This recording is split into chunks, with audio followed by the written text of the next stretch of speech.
saya teleponnya ke Instagram, Miss. Kenapa? Saya itu kan kecelakaan, Miss. Di sini. Itu ternyata itu sudah 1 bulan yang lalu kecelakaannya. Terus saya itu kayak hilang ingatan gitu loh, Miss. Itu udah koma itu 3 hari, terus di rumah sakit tuh hampir 1 bulan. Nah, saya di sini kan habis uang Indo itu 60 juta lah. Tapi yang ngecelakain itu cuma ngasih uang itu uang ganti 14 juta, Miss.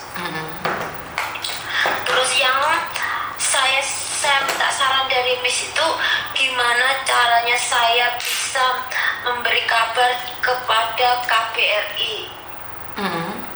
Tolong saya dikasih masukan gimana ya, Miss, caranya.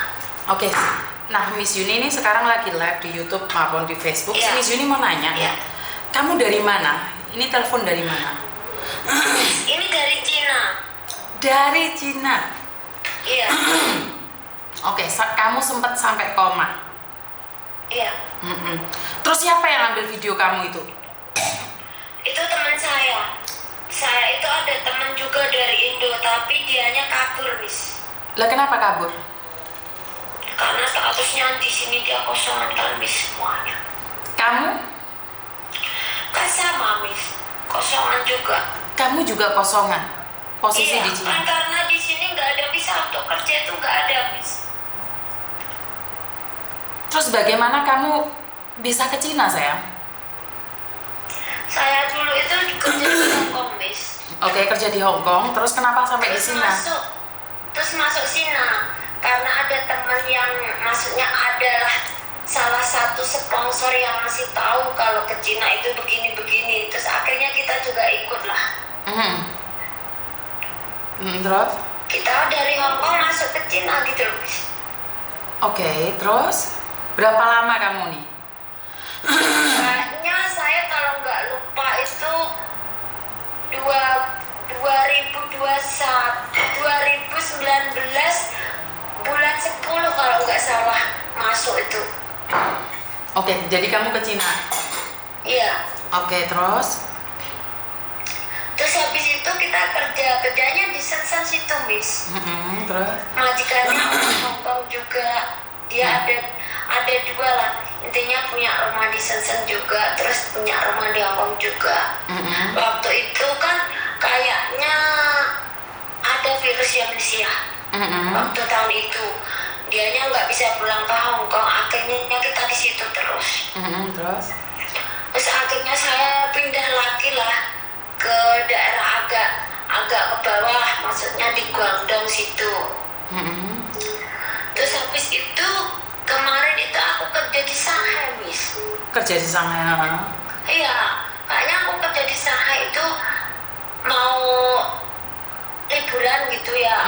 Terus ada teman aku juga, dia dari kalau nggak salah dia berasal dari Blitar. Terus dia itu satu rumah itu kerjanya 2 orang kalau nggak salah.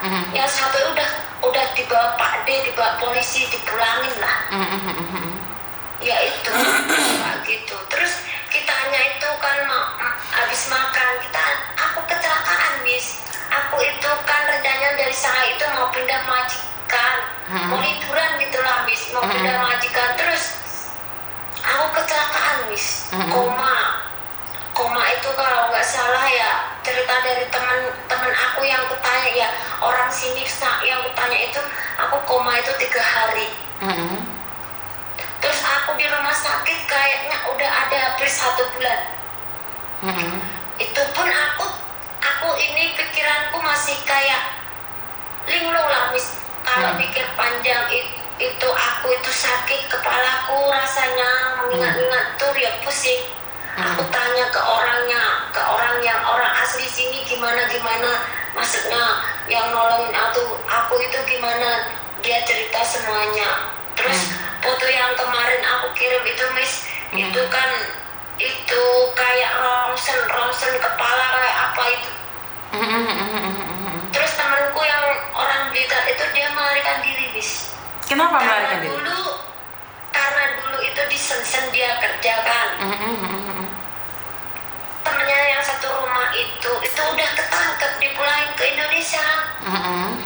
Terus akhirnya dia itu sama aku kan baru liburan ya sehari, pengen pindah majikan lah ceritanya aku. Itu terus kewencu itu rencananya dia itu kan di sini ada kayak sistem perjodohan gitu, Miss. Itu kenalan sama teman aku yang kerja di Shanghai itu, orang asli Cini, adiknya. Ya itu, terus kitanya makan lah, maksudnya pergi makan, terus dia nggak dihargai, nggak dihargai lah. Saya mau pulang, dianya terserah mau kemana sih, nggak ngapa. Terus akhirnya kita pulang lah, ke desa lah intinya. Pulang ke desa itu dia itu sama aku makan, habis itu kalau nggak salah habis makan itulah intinya itu kita kecelakaan. Habis itu aku koma, semuanya aku lupa, Miss. Aku begini taunya, aku itu tanya ke orang yang nolongin aku, Miss. Kemarin baru tanya aku. Aku itu gimana, dianya bilang terus yang saya kirim itu rongsen kepala itu semuanya itu ada, terus cuma yang bawa mobil itu ya cuma ngasih saya itu 7.000 uang. Semua habisnya itu hampir 60 juta. Itu aku pinjam, Wis. Pinjam terus minta kiriman lah dari keluarga yang ada di Indonesia. Udah, saya mau tanya itu yang untuk kasus ini kayak KBRI pun dia pun ya kayak status saya di sini nggak ada visa ya, jujur. Di sini sekarang kerja di sini banyak. Kalau kita mau pulang kan semuanya harus pakai proses lah, intinya membayar kayak gitu. Yang saya mau tanyakan, terus gimana menurut Miss ini saya harus bagaimana? Oke. Boleh nggak minta nomor keluargamu?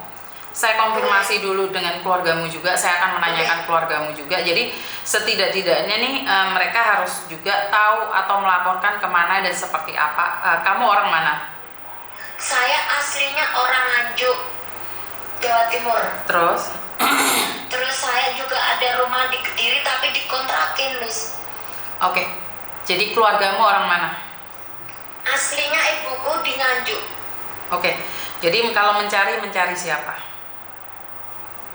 Mencari ibuku kan itu ibuku sama adikku itu sudah tahu itu dari teman aku itu yang melarikan diri, Miss. Oke. Dia itu menghubungi nomor yang ada di HP-ku, tapi semua nomor yang ada di HP-ku ini semuanya kehapus, Miss. Dihapus semua. Intinya kayak uangku berapa ya yang kayak di WeChat sini kan pakai WeChat ya, nggak pakai WhatsApp. Itu uangku berapa semuanya itu nggak ada semua sekarang. Oke. Boleh nggak WhatsAppin atau sekarang nomormu ke aku, habis itu aku telepon keluargamu, terus kamu tak telepon juga. Sekarang saya minta nomor keluargamu. Saya ingin memastikan aja dia tinggal di mana dan biar pihak dari BP 3MI Jawa Timur untuk mencari keluargamu. Pertanyaan saya, keadaan kamu saat ini seperti apa? Kepala saya kan rongsennya sudah itu di rongsen sama orang sini. Itu rongsennya semua. Ini kepala saya yang sebelah kiri itu kayak. Lihat videonya, lihat mukamu sekarang bisa? Boleh.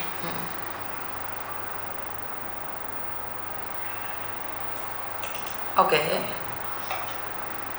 Jadi posisimu seperti itu, Dulu rambut saya panjang. Sekarang sudah gak punya, Miss. Oke. Ini masih sakit. Ini pun juga masih kayak yang sini tuh paling sakit, Miss, sini semuanya. Jadi posisimu sekarang ada di mana? Sekarang saya ada di Kuico. Bukan, maksudnya di rumah sakit atau di mana? Bukan, di rumah orang. Lah kenapa kamu bisa ada di rumah orang? Karena siapa lagi yang mau nolongin? Gak ada yang mau nolongin, Miss. Siapa yang menolong kamu? Orang siapa? Orang Indonesia kah? Orang Cina kah? Bukan, orang sini. Kenapa mereka mau menolong kamu? Ya karena kasihan bis sudah. Jadi kamu makan tidur dari situ? Iya. Oke, minta nomor keluargamu, kirimin ke aku akan telepon. Setelah itu aku telepon kamu lagi. Sekarang kasih ke aku. Bentar bis ya. Iya siap. Oke, sangat menyedihkan sekali karena ini memang kejadiannya ya Mbak ya, dimana saya sangat sedih sekali. Ini videonya, posisi dia sakit. Jadi ini bukan abal-abal ya. Kalau ada yang mengatakan bahwa ini palsu atau seperti apa dan bagaimana, saya nggak ngerti harus ngomong apa dan bagaimana. Jadi ini adalah kejadian kejadian dia waktu sakit, dan saya akan telepon keluarganya bagaimana kelanjutannya. Jadi saya harus menghubungi keluarganya juga. Saya bingung ya, saya seperti apa dan bagaimana. Semoga ada jalan tengahnya dan kehadiran pemerintah. Saya harap memang benar-benar ada, itu aja sih. Saya nggak bisa ngomong banyak karena ini di luar ranah saya. Kalau dipikir di luar ranah saya, bukan saya, karena dia adalah pekerja migran ilegal yang ada di Cina sana. Jadi kita tunggu aja bagaimana dia menghubungi keluarganya dan juga bagaimana respon keluarganya. Itu aja dari saya. Kurang lebihnya saya minta maaf. Wassalamualaikum warahmatullahi wabarakatuh. Berkat Tuhan mengalir atas hidup kita semua. Semoga semua makhluk hidup bahagia dan terima kasih.